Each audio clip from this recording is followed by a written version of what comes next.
pagsamo ng bayan mo. Viva po, Jesus Nazareno.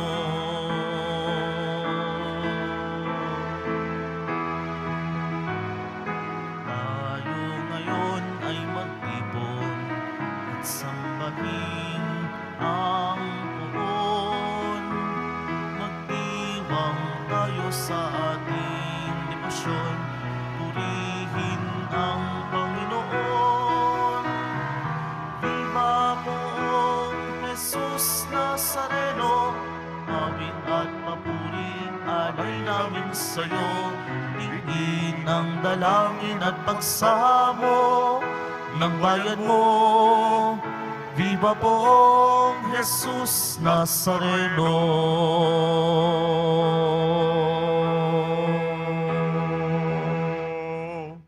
Sa ngalan ng Ama at ng Anak at ng Espiritu Santo, Amen. ang pagpapala ng ating Panginoong Hesukristo, ang pag-ibig ng Diyos Ama, at ang pagkikipagkaisa ng Espiritu Santo naway suma inyong lahat. At sumaiyo rin. Umaasa tayo sa awa, sa habag, sa kapatawaran ng Panginoon. Alalahanin natin ang banal na misa. Pagsasangayon ng sakripisyo ni Jesus sa Kalbaryo. Kaya tayo naroroon, nakikita natin si Jesus sa kanyang pasyon, sa kanyang pag-aalay ng buhay. Ipakita natin ang ating damdamin, ang ating saloobin. Hiwaga ang misa. Hindi lang ito mga aksyon na paulit-ulit na ginagawa. Nandoon tayo. May damdamin ka ba? Sensitibo ka ba sa ibinigay na pag-ibig ng Panginoon para sa atin? Sa pagtingin natin sa Kanya, tayo naman ay magpasalamat. Tayo naman magpakumbaba. Tumanaw naman tayo ng utang na loob sa dakilang pag-ibig na ibinigay niya na hindi tayo karapat-dapat. Mga kapatid, aminin po natin ating mga kasalanan upang tayo maging marapat gumanap sa banal na pagdiriwang. Inaamin ko Sa makapangyarihang Diyos at sa inyo mga kapatid, na lubha akong nagkasala sa isip, sa salita at sa gawa at sa aking pagkukulang. Kaya'y sinasamo ko sa mahal na Birheng Maria, sa lahat ng mga anghel at mga banal, at sa inyo mga kapatid, na ako'y panalangin sa Panginoong ating Diyos. Kaawaan tayo ng makapangyarihang Diyos. Patawarin tayo sa ating makasalanan at patnubayan tayo sa buhay na walang hanggan. Amen. Panginoon, kaawaan mo kami. Panginoon, kaawaan mo po kami. Kristo, kaawaan mo kami. Kristo, kaawaan mo kami. Panginoon, kaawaan mo kami. Panginoon, kaawaan mo kami. Manalangin tayo. Ama naming makapangyarihan, gawin mong kami mabihisan ng tanang kabutihan, ng puso ng iyong anak na minamahal, at pag-alabi nawa kami ng kanyang loobin at kaisipan, upang kami naging kanyang kalarawan ay maging dapat makasalo sa walang maliw na katubusan. Sa pamamagitan niya, kasama ng Espiritu Santo, magpa sa walang hanggan. Amen. Magsiupo na po ang lahat. Pagbasa mula sa sulat ni Apostol Santiago. Mga kapatid, ano ang mapapala ng isang tao kung sabihin man niyang siya'y may pananampalataya, ngunit hindi naman niya pinatutunayan sa gawa? May liligtas ba siya ng gayong pananampalataya? Halimbawa, ang isang kapatid ay walang masuot at walang makain. Kung sabihin ng isa sa inyo, patnubayan ka nawa ng Diyos, magbihis ka at magpakabusog. Ngunit hindi naman siya binibigyan ng kanyang kailangan. May mabuti bang maidudulot sa kanya iyon? Gayon din naman, patay ang pananampalatayang walang kalakip na gawa. Ngunit may nagsasabi, may pananampalataya ka at may gawa ako. Sagot ko naman, ipakita mo sa akin ang iyong pananampalatayang walang kalakip na gawa at ipakikita ko naman sa iyo sa pamagitan ng aking mga gawa ang aking pananampalataya. Sumasampalataya ka sa iisang Diyos, hindi ba? Mabuti yan. Ang mga demonyo man ay sumasampalataya rin at nangangatal pa. Ibig mo bang patunayan ko sa iyo, hangal, na walang kabuluhan ang pananampalatayang walang kalakip na gawa? Si Abraham ay kinalugdan ng Diyos dahil sa kanyang mga gawa, nang ihandog niya sa dambana ang anak niyang si Isaac. Hindi ba? Diya'y makikita mong magkalakip ang kanyang pananampalataya at mga gawa, at naging ganap ang kanyang pananampalataya dahil sa kanyang mga gawa. Natupad ang sinasabi ng kasulatan. Si Abraham ay sumampalataya sa Diyos, at dahil dito, siya'y ibinilang na matuwid. Ang tawag sa kanya ng Diyos ay ang kaibigan kong si Abraham. Diyan ninyo makikita na ibinibilang na matuwid ang isang tao dahil sa kanyang mga gawa at di dahil sa kanyang pananampalataya lamang. Patay ang katawang hiwalay sa espiritu. Gayon din naman, patay ang pananampalatayang hiwalay sa mga gawa. Ang salita ng Diyos. Salamat sa Diyos. Mapalad ang sumusunod sa Diyos ng kusang loob. Mapalad ang sumusunod sa Diyos ng kusang loob. Mapalad ang tao na may takot sa Diyos, siyang sumusunod ng buong alindog. Ang kanyang lipi magiging dakila, pati mga angkan ay pinagpapala. Mapalad ang sumusunod sa Diyos ng kusang loob. Magiging sagana sa kanyang tahanan, katarungan niya'y walang katapusan. Ang taong matuwid, may bait at habag, kahit sa madilim, taglay ay liwanag. Mapalad ang sumusunod sa Diyos ng kusang loob. Ang mapagpautang nagiging mapalad, kung sa hanap buhay siya'y laging tapat. Hindi mabibigo ang taong matuwid, di malilimutan kahit isang saglit. Mapalad ang sumusunod sa Diyos ng kusang loob. Magsitayo po ang lahat.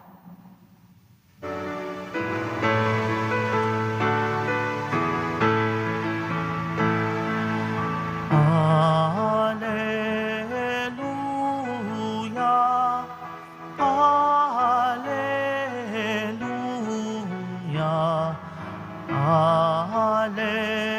Alleluia, Alleluia.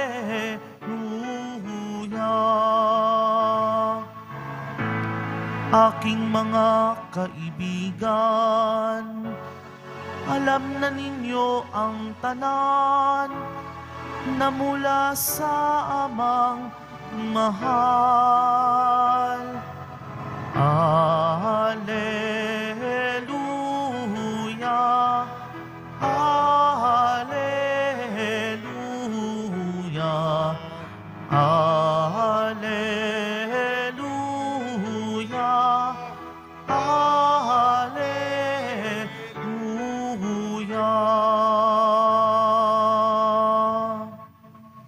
Sumainyo ang Panginoon. At sumaiyo rin. Ang mabuting balita ng Panginoon ayon kay San Marcos. Papuri sa iyo, Panginoon. Nung panahong yun, pinalapit ni Jesus sa mga tao, pati ang kanyang mga alagad at sinabi, kung ibig nino mang sumunod sa akin, limutin niya ang ukol sa kanyang sarili. Pasanihin ang kanyang krus at sumunod sa akin. Ang naghahangad na magligtas ng kanyang buhay, ay siyang mawawalan nito. Ngunit ang mag-alay ng kanyang buhay alang-alang sa akin at sa mabuting balita ay siyang magkakamit niyon. Ano nga ang mapapala ng isang tao makamtan man niya ang buong daigdig? Kung ang katumbas naman ito'y ang kanyang buhay, ano ang mababayad ng tao para mabalik sa kanya ang kanyang buhay? Kapag ang sino man ay nahiyang kumilala sa akin at sa aking mga salita sa harapan ng lahing ito na makasalanan at hindi tapat sa Diyos, ikahihiya rin siya ng anak ng tao. Pagparito niya na taglay ang kanyang dakilang kapangyarihan ng kanyang ama at kasamang mga banal na anghel. Sabi pa ni Jesus sa kanila, tandaan ninyo, may ilan sa inyo rito na hindi mamamatay hanggat hindi nila nakikitang naghahari ang Diyos na may buong kapangyarihan. Ang mabuting balita ng Panginoon. Pinupuri ka namin, Panginoong Hesukristo. Magsiupo na po ang lahat. Binabati po namin kayo sa pagpapala, pagbibindisyon, pagbibiyaya, pagkakaloob ng napakaraming grasya mula sa ating napakabait na Nuestro Padre, Jesus Nazareno. Kahapon nakinig ako sa homilia ni Cardinal Advincula sa Manila Cathedral. May napulot po ako. Maging puspos tayo. Maging lubos tayo hanggang maubos ang ating sarili. Yan po ang ebanghelyo. Pero bagong ebanghelyo, pag nilaya natin ang ating unang pagbasa, sulat ni Santiago. Si Santiago pinapaalala sa atin, tunay ba ang iyong pananampalataya? Totoo ba ang iyong pananalig? Wagas ba ang iyong paniniwala? O kung merong problema, kung merong nagugutom, kung merong nangangailangan, ipagdadasal kita. Isasama kita sa intensyon ng misa. Magro-rosaryo kami para sa iyo. Maganda nga yung panalangin. Ngunit ang kailangan ng tao ay tulong sa kanyang material na pangangailangan. Mabigat na hamon ito ni Santiago sa atin na ang ating pagpapahayag, pagpapatuo, pagsasaksi ay hindi salita lamang, hindi puro laway lamang, kung hindi nagkakatotoo na isa sa gawa, na isa sa katuparan, nagiging realidad, nagiging konkreto. Yan, maniniwala ang tao. Tunay ang iyong pananampalataya. Kaya karidad, abuloy, pakikipagkapwa-tao. Huwag po tayong mapagod. Tayo po'y hindi mayaman. Kahit hindi tayo mayaman, hindi tayo nakakalimutan ng Diyos. Hindi nga tayo mayaman. Ngunit alam natin may mga kapatid tayo, hindi lamang tao o nilalang, maging kapatid sila na ang kalagayan, mas nakakaangat ka. Alam mo naman yun. Magpasalamat tayo. Ngunit ang pasasalamat, kalakip nito ay pagdamay. paalala ni Santiago. Ang Ebanghelyo, ayon kay San Marcos, nabanggit ko kanina, kalimutan natin ang ating sarili. Naku, alam ko, mahirap ito. Kahit nung unang ipinahayag, hindi lang una, nung pangalawa at pangatlo, hindi ito maintindihan, hindi ito maunawaan, hindi ito matanto ng kanyang mga alagad. Ha? Ano yung pinagsasabi mo? Kalimutan ng sarili, pasanin ang krus, mamatay. Ngunit sa dulo ay magtatagumpay. Hindi namin magets. Hindi namin makuha ang mensahe mo. Mahirap po ito sapagkat normal lamang ang iniisip natin ay sarili. So totoo lang, ano ba iniisip mo ngayon? Kung hindi para sa sarili mo.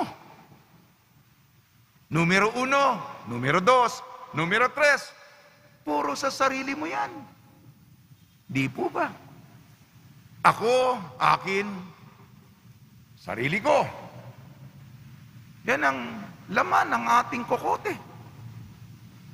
Ang proseso upang maisantabihan at ang Panginoon pasanin ng krus. Nako. Titingnan yung katabi.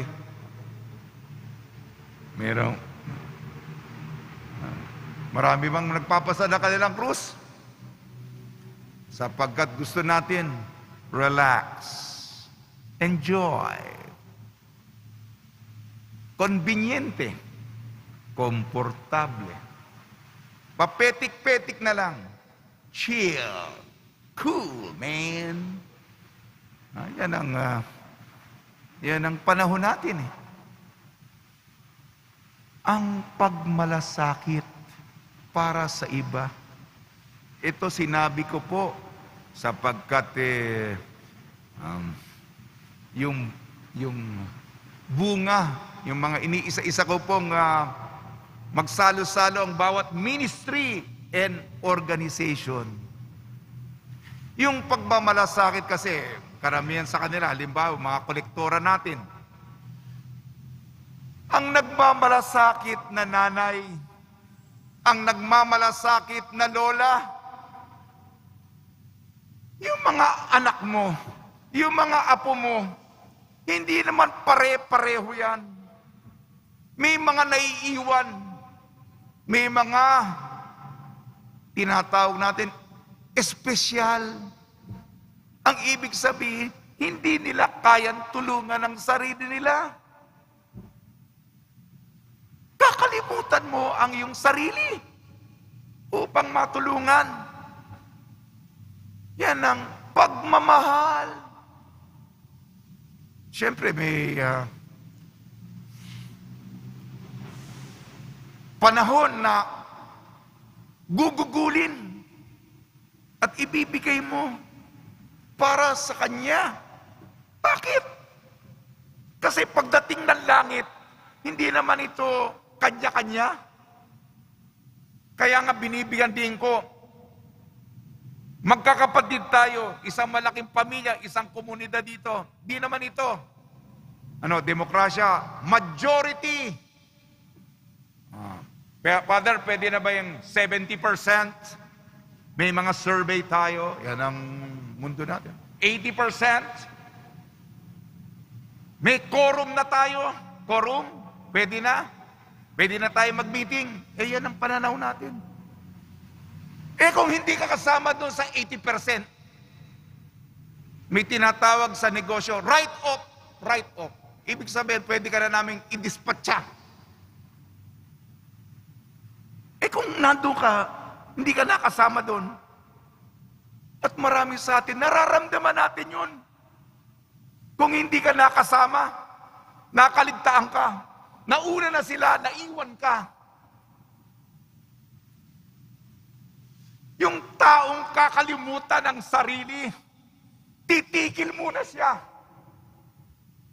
Yung kapatid, yung anak, yung apo, na hindi na makalakad, Nadapa. Hindi ka ba titigil at kakalimutan naman yung sarili para sa Kanya? Hindi na ito isang mataas na turo na pang-Kristiyano. Ito'y pag-aaruga sa pamilya. Sapagkat tayo magkakapatid, tayo mga magkakasama.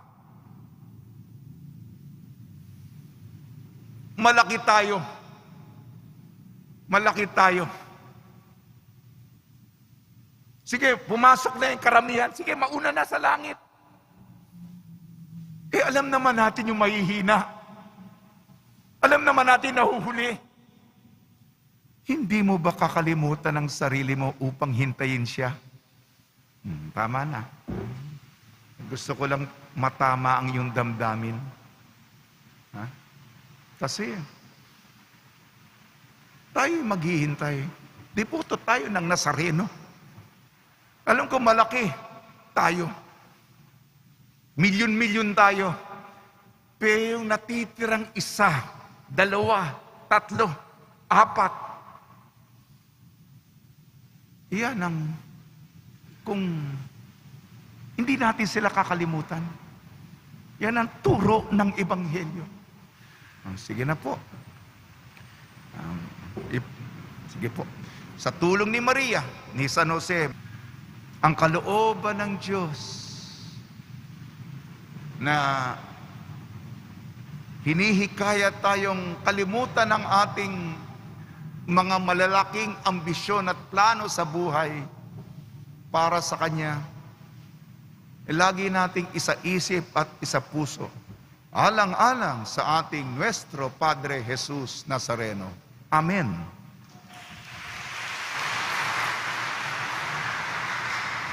Magsitayo po ang lahat. Minamahal ko mga kapatid, manalangin tayo sa Ama sa langit upang masundan natin si Jesus, ang Kanyang anak, at matularan siya ng lubos. Tugon po natin, Ama, palakasin mo kaming makasunod sa iyong anak. Ama, palakasin mo kaming makasunod sa iyong anak. Ang bayan ng Diyos, naway yakapin ang krus ni Kristo at maging mga buhay na mensahe ng pag-asa sa mga taong ipinagkatiwalang mapasa ating pangangalaga. Manalangin tayo. Ama, palakasin mo kaming makasunod sa iyong anak. Ang mga pinuno ng ating bansa, naway marinig nila ang mga daing ng ating mga kababayan, lalo na yaong mga nagdurusa dahil sa kawalan ng katarungan. Manalangin tayo. Ama, palakasin mo kaming makasunod sa iyong anak. Tayo naway maging mga karapat-dapat na katuwang na mga taong nabibigatan sa kanilang dinadalang krus sa buhay. Manalangin tayo. Ama, palakasin mo kaming makasunod sa iyong anak.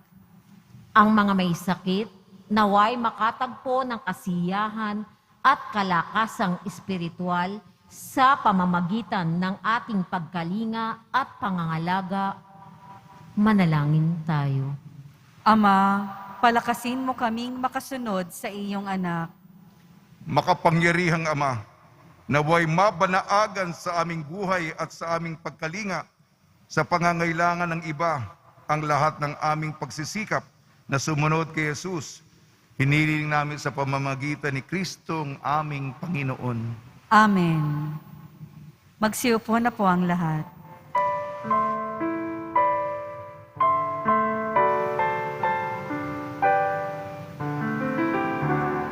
Poong Jesus Nazareno, naririto kami sa harap mo. Alak at tinapay, alay namin sa'yo. Mula sa tangkay ng ubas at butil ng trigo, upang maging dugo't katawan mo. Jesus Nazareno, alak at tinapay sa tanan ay nagbibigay buhay. Biyayang kaloob mo ay aming inaalay, aming hiling pagpapalat, buhay na dalisay. Magsitayo po ang lahat. Manalangin kayo mga kapatid upang ang ating paghahain ay kalugdan ng Diyos amang makapangyarihan. Tanggapin nawa ng Panginoon itong paghahain sa iyong mga kamay, sa kapurihan niya at karangalan, sa ating kapakinabangan at sa buong sambayanan niyang banal. Ama namin lumikha, ikaw ay puspos ng awat pag-ibig sa tanan. At dahil sa iyong pag-ibig na nag-uumapaw, ibinigay mo sa amin ang bugtong mong anak na pinakamamahal.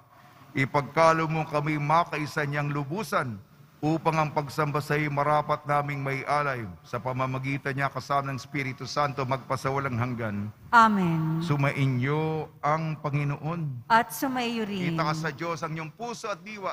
Itinaas na namin sa Panginoon. Pasalamatan natin ang Panginoong ating Diyos. Marapat na siya ay pasalamatan. Ama namin makapangyarihan, tunay nga marapat na ikaw ay aming pasalamatan sa pamamagitan ng Kristo na aming Panginoon. Dakilang pag-ibig niyang nagbunsod na maghain ng sarili ng kami matubos. Kaya't itinampok siyang nakabayubay sa krus. Mula sa kanyang tagilirang sinibat, dugo at tubig ay masaganang dumanak. Kaya't sambayan ay mo'y ditay na banaag. Ito ang sangkatauhang naaakit sa puso ng iyong anak na sumasagib sa mga dumudulog sa batis ng kanyang pag-ibig. Kaya kaisa ng mga anghel na nagsisiawit ng papuri sa iyo nang walang humpay sa kalangitan, kami nagbubunyi sa iyong kadakilaan.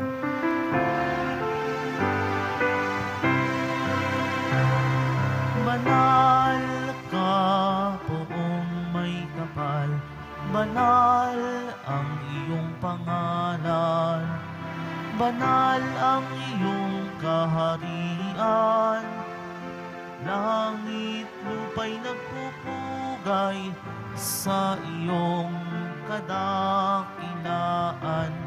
Dinarakilahan ng lahat ang naparito mong anak, na siyang nagmulat sa bulag, sa pilay ay nagpalakad at nakiramay sa lahat. Magsiluhod po ang lahat. Ama naming banal, ikaw ay ang bukal ng tanang kabanalan. Kaya sa pamamagitan ng Espiritu, gawin mong banal ang kaloob na ito upang para sa amin maging katawan at dugo ng aming Panginoong Jesucristo.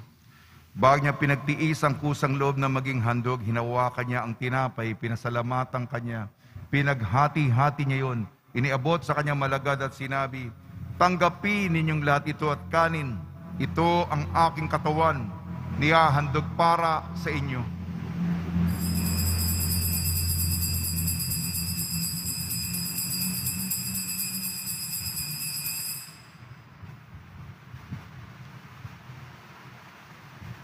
Gayun din naman nung matapos ang hapunan, hinawakan niya ang kalis, muli kanyang pinasalamatan. Inabot niya ang kalis sa kanyang malagad at sinabi, tanggapin ninyong lahat ito at inumin. Ito ang kalis ng aking dugo, nagbago at walang hanggang tipan. Aking dugo ni bubuhos para sa inyo at para sa lahat. Sa kapagpapatawad ng mga kasalanan, gawin ninyo sa pag-alala sa akin.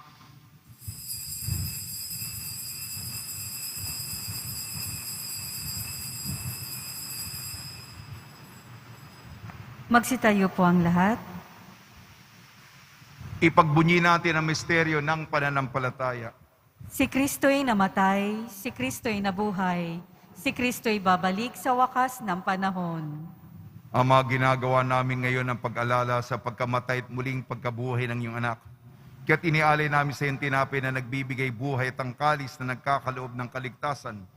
Kami nagpapasalamat dahil kami minarapat at tumayo sa harap mo para maglingkod sa iyo. Isinasamo namin kami magsasalo-salo sa katawan at dugo ni Kristo ay mabuklod sa pagkakaisa sa pamamagitan ng Espiritu Santo.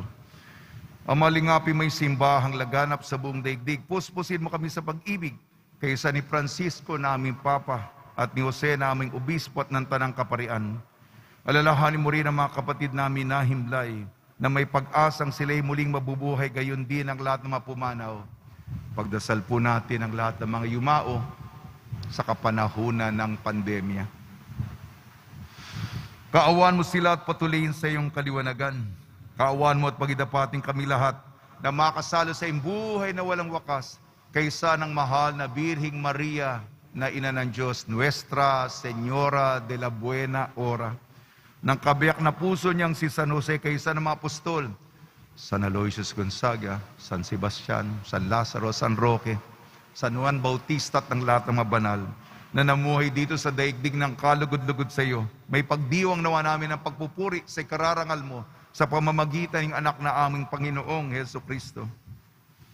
Sa pamamagitan ni Kristo kasama niya at sa Kanya ang lahat ng parangal at papuri ay sa iyo, Diyos amang makapangyarihan kasama ng Espiritu Santo, magpa sa walang hanggan. Amen, amen, amen, amen.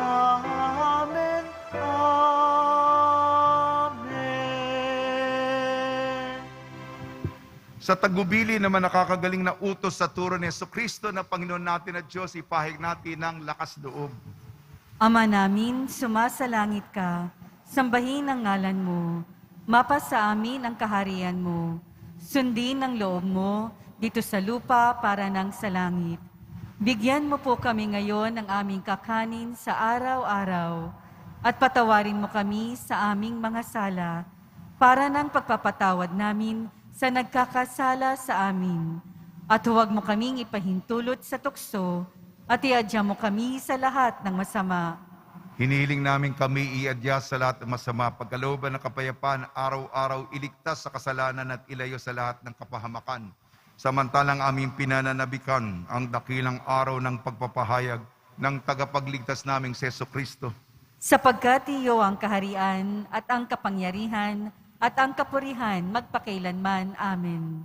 Panginoon sa Kristo, sinabi mo sa iyong mga apostol, kapayapaan iniiwan ko sa inyong aking kapayapaan, ibinibigay ko sa inyo. Tungyan mo ng aming pananampalataya at huwag ang aming mapagkakasala. At pagkalooban mo kami ng kapayapaan at pagkakaisahin sa iyong kalooban kasama ng Espiritu Santo magpasawalang hanggan. Amen. Mga kapatid, mga kaibigan, sumainyo po ang kapayapaan ng ating Panginoon. At sumayo rin. Magbigayan po tayo ng kapayapaan sa isa't isa. Kordero ng Diyos na nag-aalis ng mga kasalanan ng sanlibutan, maawa ka sa amin. Kordero ng Diyos na nag-aalis ng mga kasalanan ng sanlibutan, maawa ka sa amin. Kordero ng Diyos na nag-aalis ng mga kasalanan ng sanlibutan, ipagkaloob mo sa amin ang kapayapaan. Magsiluhod po ang lahat.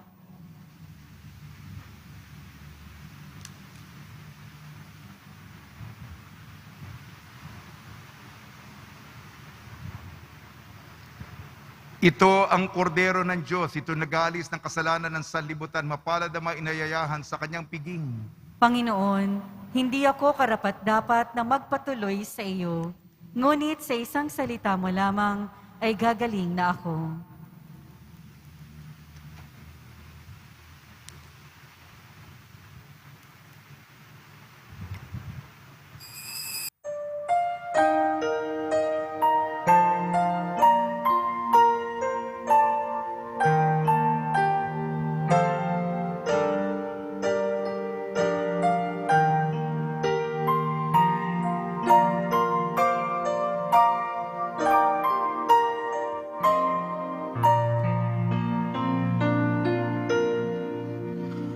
O Diyos ng aking buhay, maawa po kayo. Ingatan aming bahay, pinsala'y ilayo.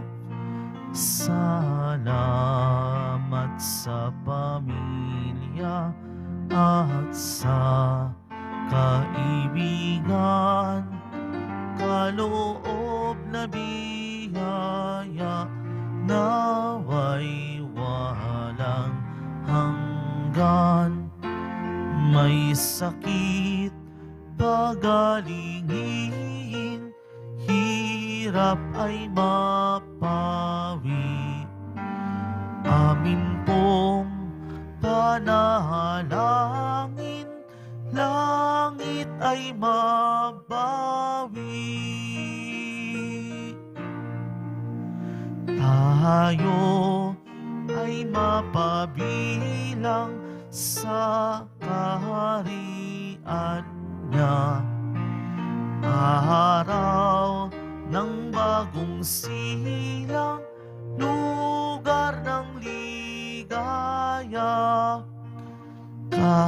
Kapiling si Maria, pati si San Jose, anghel na masasaya, apostol na 12. Poong Senyor purihin, haring nasa trono, kanyang alay sambahin, Viva Nazareno.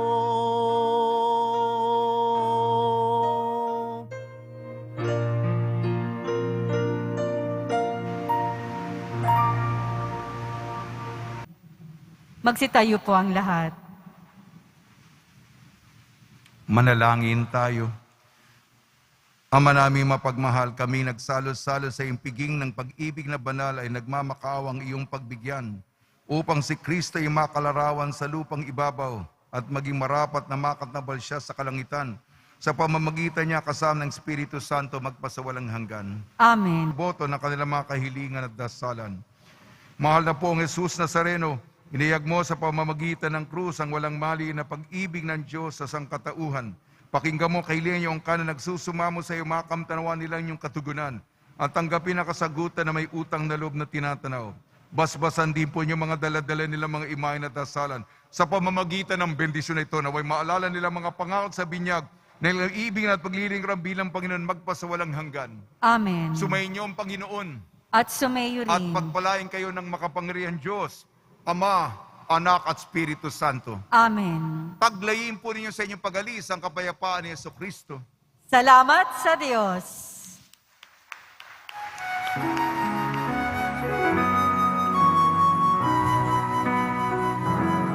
Nuestro Padre Jesus Nazareno, sinasamba ka namin,